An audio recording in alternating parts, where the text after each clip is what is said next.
So today I did some rearranging of some practice pieces that I had lying around, and I'm gonna make some mini quilts to practice my free motion before I go and do a whole quilt again. Um, so this one I was doing some pre-marking when I realized I was using the wrong pen, but that's okay. But also I noticed that my layering, I wanted it to poof, but I realized that this just having two layers is not gonna make that happen. So I went and changed these around. So these have been adjusted where, so this is the black, and then I have the what do they call it? Extra poly poof. What is it called? Extra loft. That's the proper term. That's the quilter's term. I did this one as well, and I put some of that loft batting in the back, near the backing. Um, I also did this one over here. I put the loft instead of putting two of the cotton. So I have this one left to do, and as you can see, I use the ones that were pinned down, safety pinned down, and these I just put straight pins in. So I was just trying to set up to see what kind of design I wanted to put, since these piecing didn't come out too bad, and to try to get myself into and out of areas without breaking thread. I know it's not mandatory, but just trying to feel my way around with different things. All right. Here's some of that loft that I've got still left over, and cotton. So I just put them together just for saving space. So right now, almost halfway through. Yeah. Before I go back to a big quilt, I still have my pile of quilts there. I just want to, you know, have some designs, top stitching ideas. Thank you. Have a great day.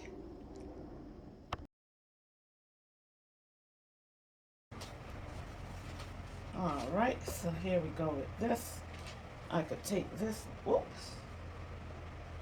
I could take this one back now, lay it back out flat.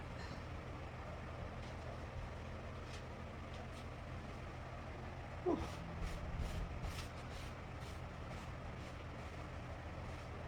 And then spray adhesive it. Use some spray adhesive, or go back to. Okay. So I'm not worried about I'm proud of the, ooh, and look at some, see, that's why I didn't want to wash or wet it, because see some of my stitching coming out. So I'm happy about the points that made it. I'm not worried about the points that didn't. I'm not even worried about the points that got chopped off here with the quilting, because it's still gonna make a fine quilt um, for a first attempt at learning how to do it on my own without a class or anything, without another quilter's help. So I think I did pretty good. So I'm just gonna, I have my fan on, but I'm just gonna go straight this up, and then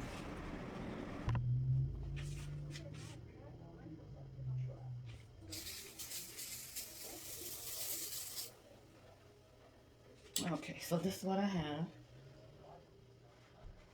I'm using the spray starch method, because you know that the spray on adhesive is very, very expensive per can.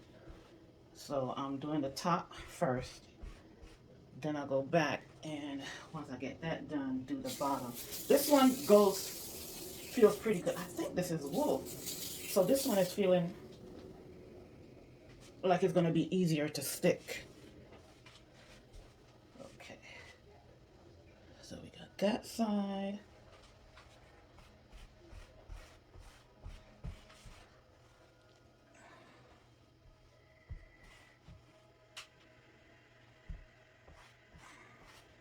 Just try to lay everything out as straight as I possibly can because of course the quilting was not straight. And my points didn't meet up like it should have.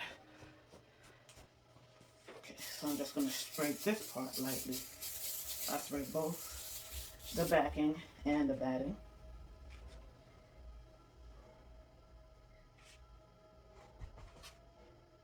Okay. Then I'll come back with this right here.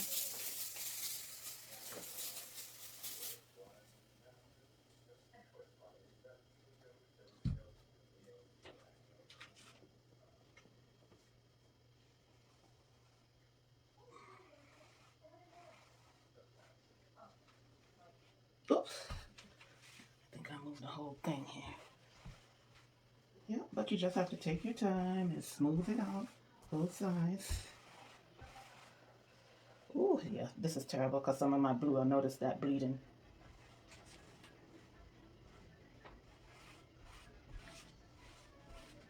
Alright, we could even give the top a spray if you want it lightly. I'm going to take it over to the iron board. If I'm finding that it's still giving me problems, I could always use the little bit of spray adhesive that I have. So I'm going to hold on to it this way and take it over to my board. But I want to put my wool pressing mat because I find that it presses smoother than just the board.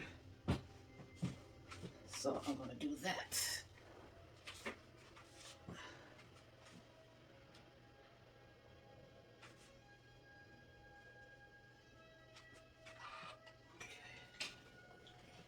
And I'm dry pressing since I have it all sprayed up and everything.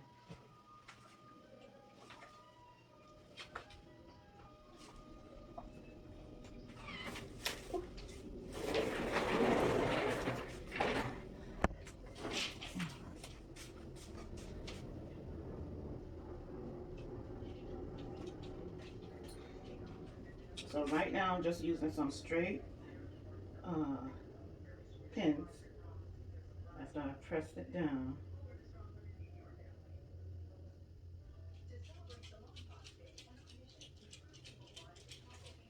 To hold down the corner and the middle. Okay, so this is what we got afterwards. Like I said, when I folded this up here to move it, some of the blue transferred from this material to there. So that's another thing to watch out for when you're quilting. As you can see, yeah, my blocks have a dip, not even, points cut off and stuff. This was a beginning learning piece. But now that I'm on the free motion part and binding part, I can always practice on this, and this is what that is for. I don't know, I kind of feel like I want it up here.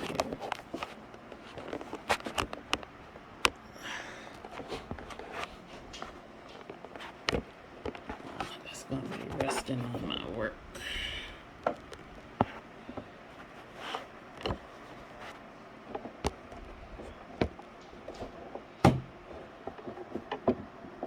If I could get it like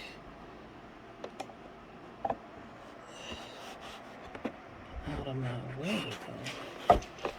All of this is in my way. And then if I put my hand here to do my work, my hand will be in my way. The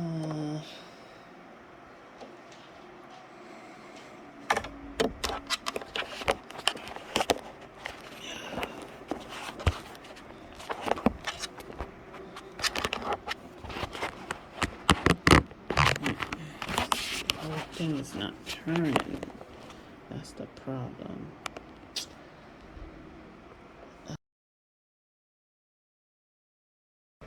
So I just did partial side there.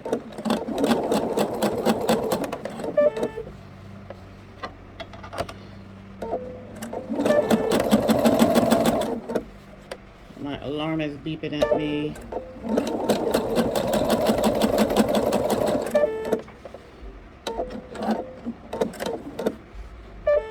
Because it's indicating low bobbin at this time. But since we're just doing basting stitching and not really free motion, I'm gonna let that beep all the way till the end. Let's put this needle up, put the presser foot up, and try to straighten this out.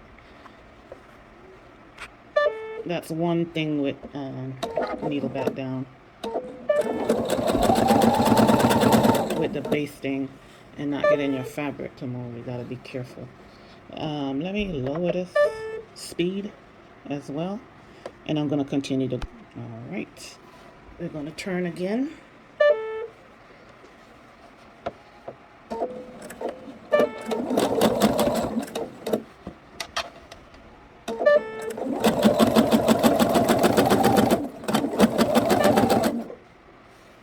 Alrighty, so a little bit better. Okay, we're coming to a high loft part here.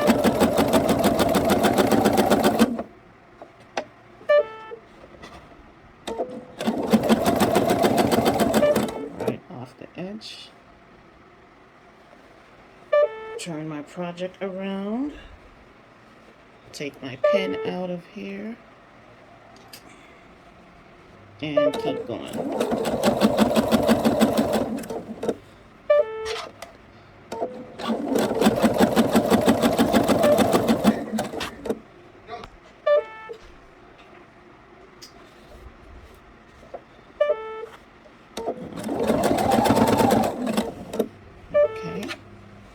Turning the last corner here.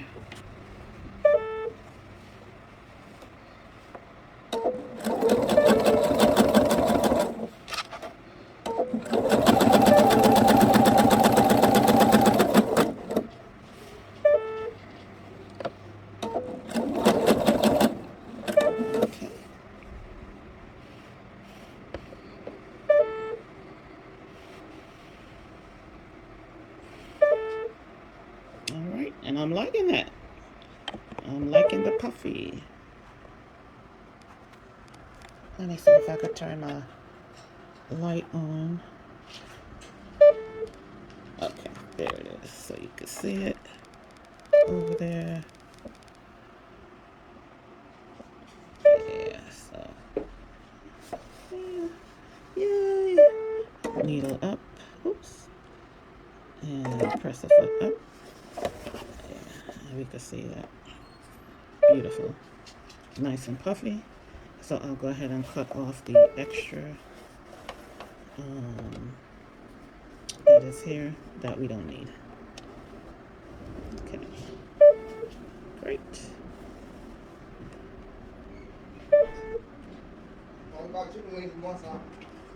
All right, darling. I don't know how low that is, but I see bobbin thread in there. Which I'm gonna cut.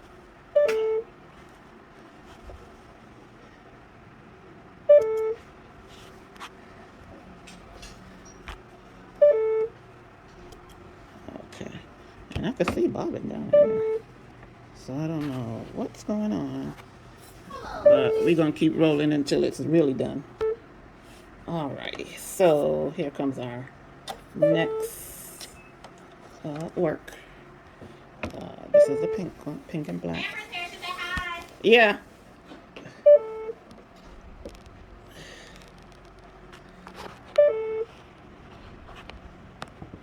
Okay, trying to get the camera set back up. You know what? Let's flip the camera around so my hand won't be constantly in it. Record.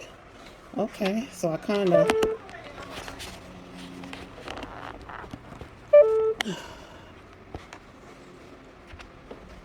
Okay, but it's kind of like not on top like I want it to be.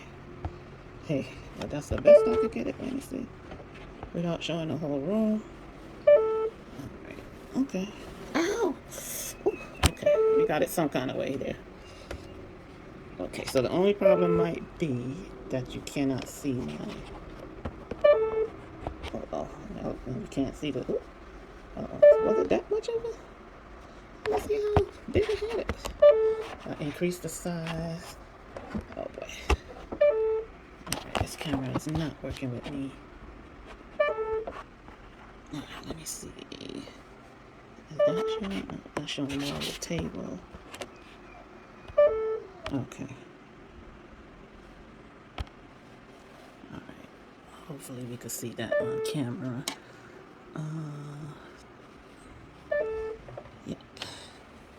Okay, so one thing I wanted to say about this black, I don't think the black is needle punch, but you can see on the other side it does have kind of like the dimples of being needle punch, but I cannot really tell. I believe this is a polyester material. So like I said, I do have the high loft here, my backing. So I'm just going to try to do a general basic basting stitch right now on this project.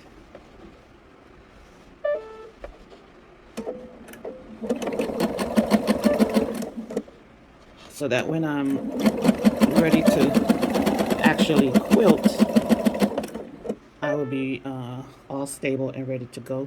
Remember to check your underside if any bunching up or anything.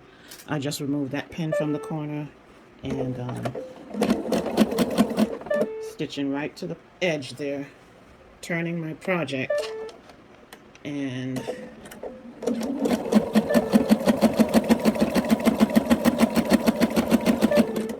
okay, going ahead and getting this done.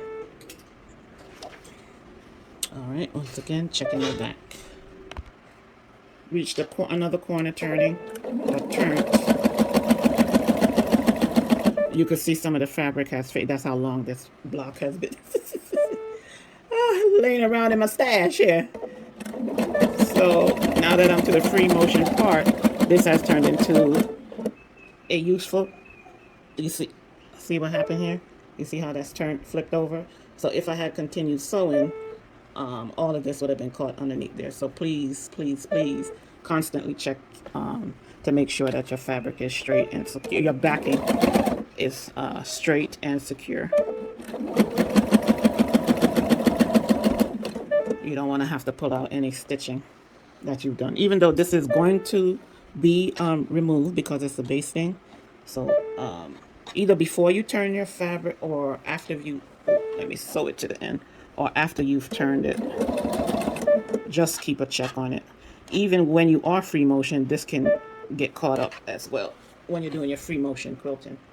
So it's good to hold on to it to help you with your free motion, but it's bad when it gets turned under. Messes your whole thing up. So I've had that experience, so that's why I've decided that basting should be able to help me, as well as ironing my project to help with that as well. Keeping my edges straight.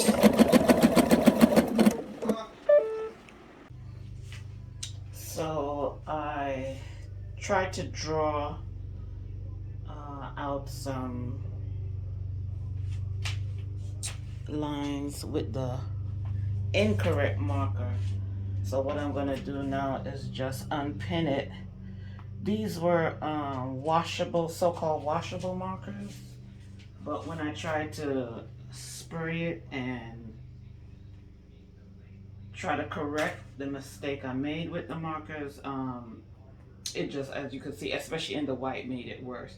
The dark colors I'm not too concerned about, but definitely in the white areas. So I think I'm going to go back to using either my invisible erase marker, the air erase, or the spray marker. But let me go wash this. And another thing I'm going to be doing with this is I'm going to remove, this is a 2-layer batting. So I actually want to see what it's going to look like with 1 layer of batting So I will be removing this.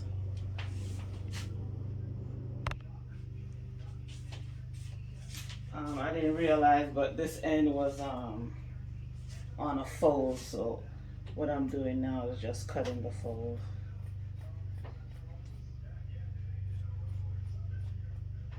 Okay, so there we go. We could take that off.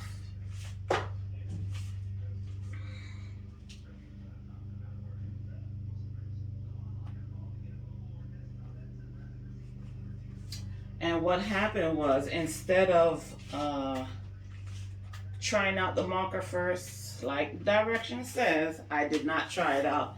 And I basically went ahead and marked all of these that you see here on the table, and then had the task of washing it, drying it, but the marks came out pretty good.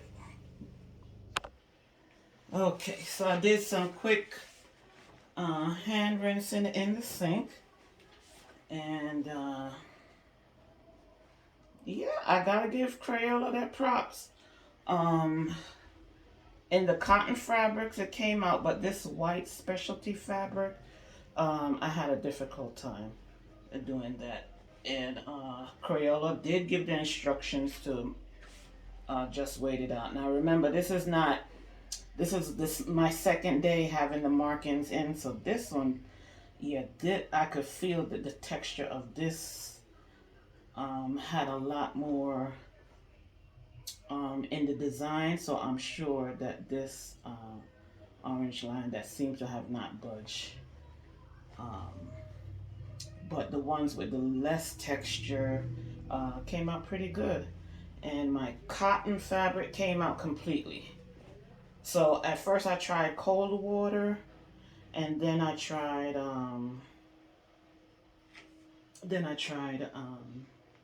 hot water. So I like the results actually.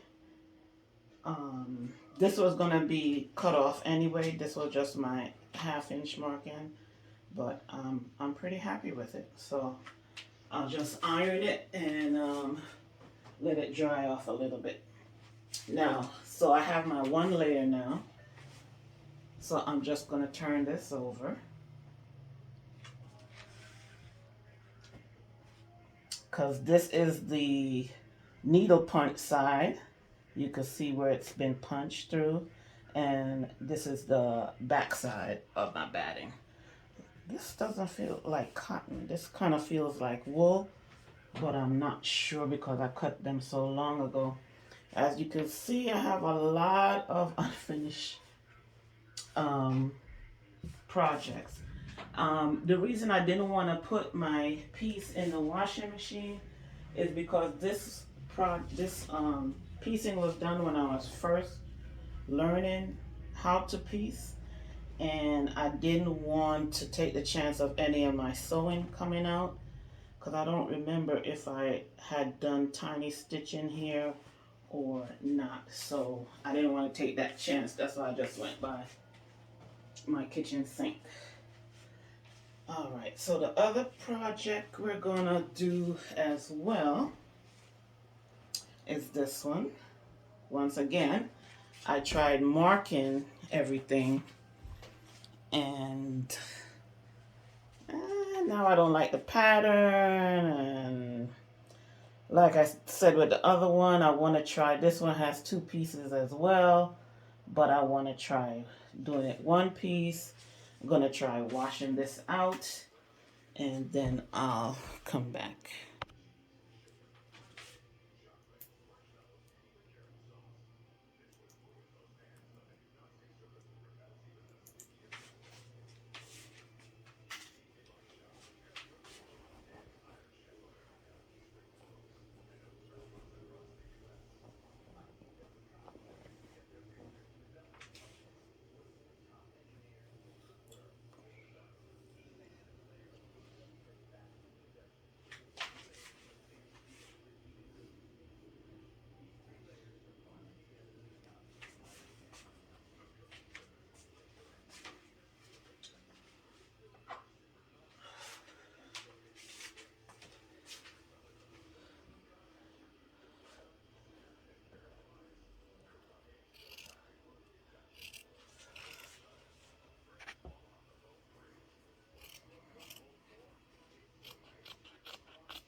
Okay, here's the other one. And all the cottons, the fabric did what, the rinsing did well after 2 days.